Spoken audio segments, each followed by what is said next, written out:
The origin of this book stems from our individual stories of how we first encountered Bitcoin. We would have almost certainly never met each other without Bitcoin, and none of us could have imagined how life-changing Bitcoin would be for us. Between 2011 and 2013, we all separately and in rather different ways were introduced to, learned about, and became involved with this cryptocurrency. Marco Krohn's summary of his earliest experiences with Bitcoin moves from initial skepticism to a changed perspective on economics, the nature of money, and tremendous business opportunities.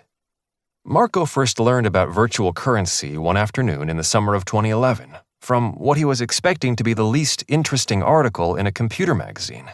That day, he read that a mysterious, anonymous figure had invented internet money and that anyone with adequate computer skills could generate more. He had a PhD in theoretical physics, a job in the banking industry, and an opinion. The idea was crazy. It couldn't work.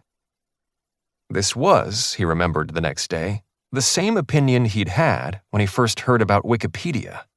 Somewhat humbled by the recollection, he gave Bitcoin a deeper look and fell right down the rabbit hole. The more he understood, the more intrigued he became.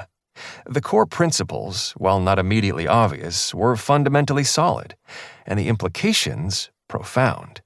The idea was crazy, like vaccination and heliocentricity had been. 11 years and the founding of one of the world's largest Bitcoin mining companies later, he is even more convinced that this new form of money will be as significant as the microprocessor to individual, commercial, and world economies. He gave up his banking job and, with a few friends, soon had a server farm set up and running in Bosnia-Herzegovina.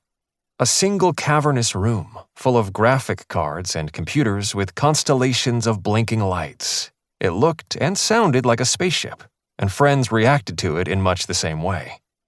Over and over, Marco and his partners found themselves explaining that their futuristic, noisy warehouse was printing money, and almost every time, people wanted in. In the beginning, the Bitcoin community was small, full of people who had similar experiences and stories about how they discovered Bitcoin.